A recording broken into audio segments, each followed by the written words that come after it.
down.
So hi guys, and welcome back to Oliver's channel. We're going to today do a review of the Ford Kuga Vignale. I purchased the car in September 2017, so the car's 2 years and 9 months old, so almost at its 3-year point where it'll need its first MOT, and we're here to basically give you a rundown of the long-term use of the car. So first of all, we thought we'd give you an opportunity to find out what we've been up to with the car in the last 3 years and what we've had to either repair, replace or modify, I suppose. So first of all, the tyres. Tyres have been pretty good. On the backs of the originals, they're the Continental tyres that came with the car when we bought it, which are obviously fitted by the manufacturer Ford. However, on the front of the car, around about 20,000 miles, I needed to change the tyres. I put some Avons on the car because I read that they were slightly quieter than the Continentals for driving on the road. The road noise is actually significantly improved.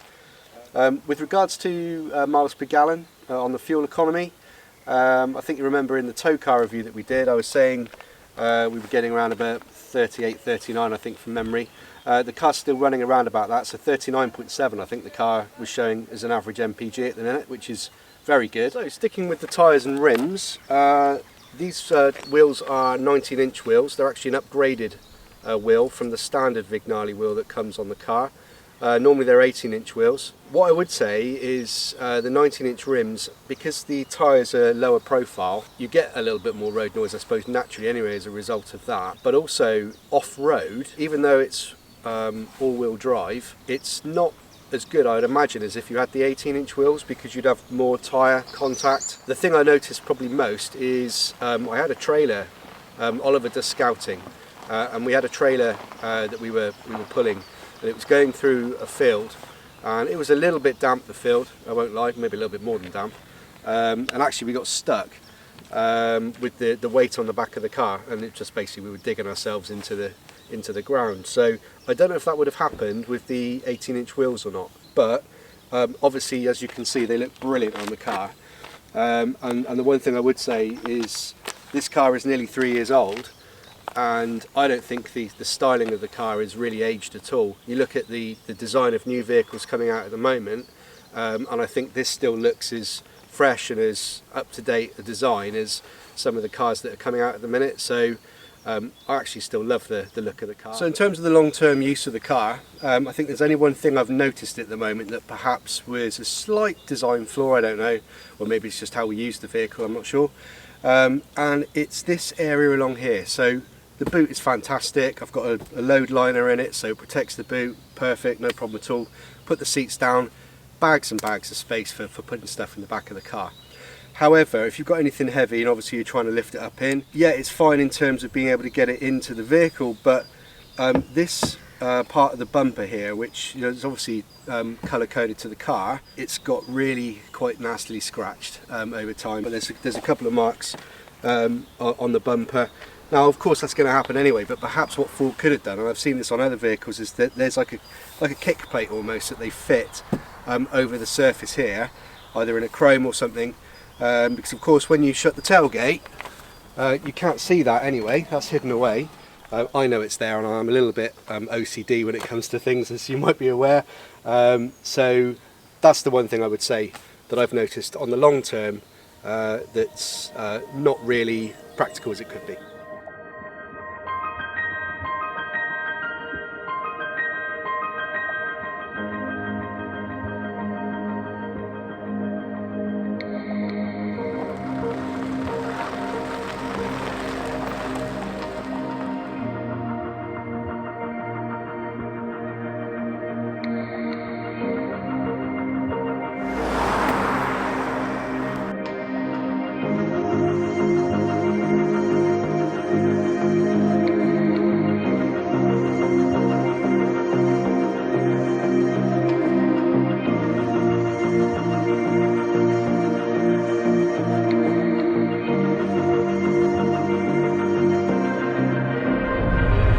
So I thought I'd give you the opportunity to find out what I think of the car in terms of driving it. I've already mentioned about the miles per gallon, the outside of the car, what I think of it in terms of its looks.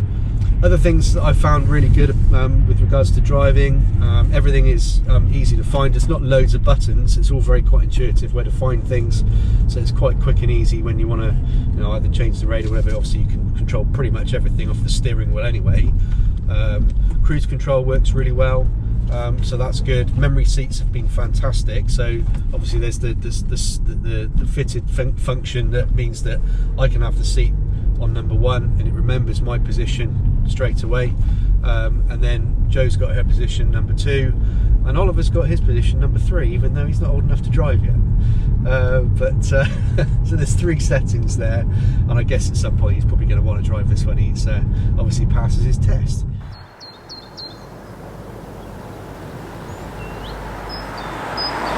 A couple of things that we've found not so practical, I suppose now, particularly now Oliver's growing up. So he's a lot taller than when we bought this car, so nearly 3 years ago.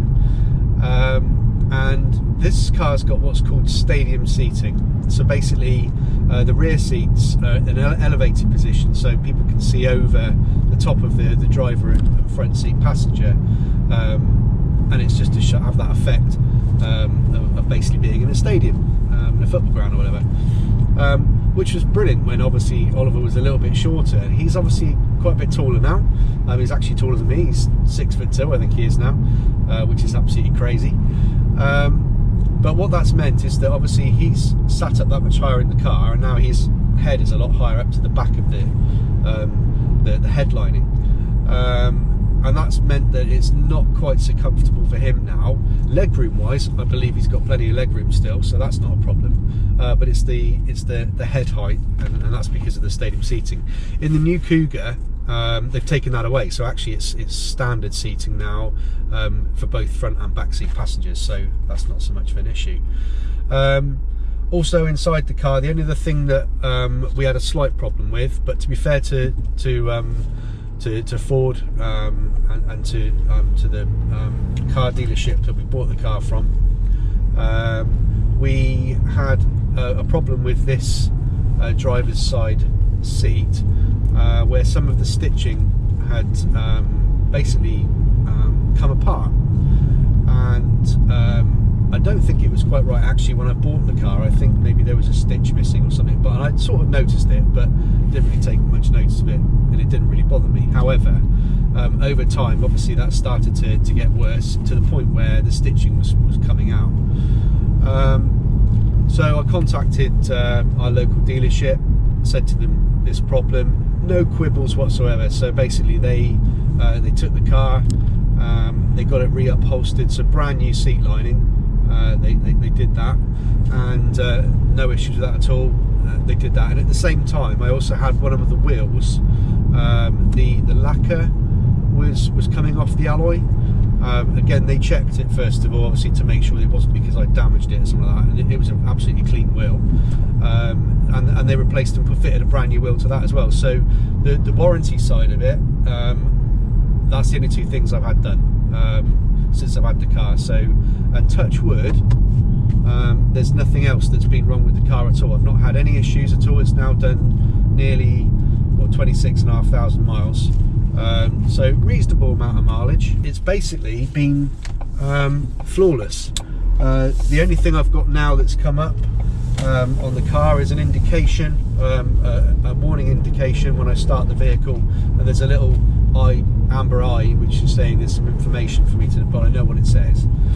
It's saying that it needs an oil change doing on the car, but it'll be due for a service in around about 1,000 miles. So probably what I'll do is I'll obviously just get the car serviced and that done at the same time. A bit around the tech, for those of you that want to know a bit about the technology, this has got the Sync 3 system in it, and again, I've not really had any problems with it. A couple of times the screen for some reason hasn't started up when I've started up the engine. It's happened probably twice, so it's really intermittent, and that means that you don't get any radio, no phone, no sat nav, no nothing.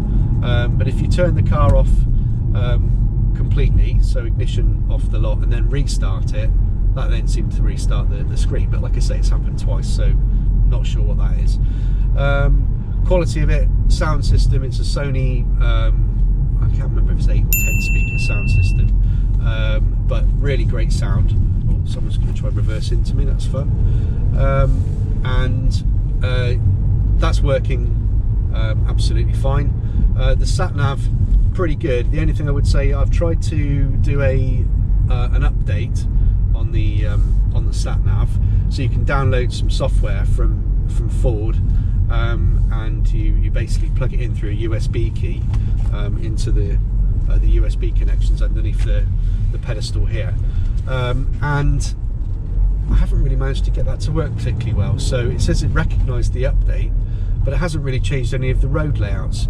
So something that I can do, and I haven't done it actually, there's Android and Apple Play on the system, and you can obviously sync then your phone to it, and then you basically get your phone screen on the screen. That would then mean I could use Google Maps, which obviously is a regular update, but I haven't bothered doing that, I must admit.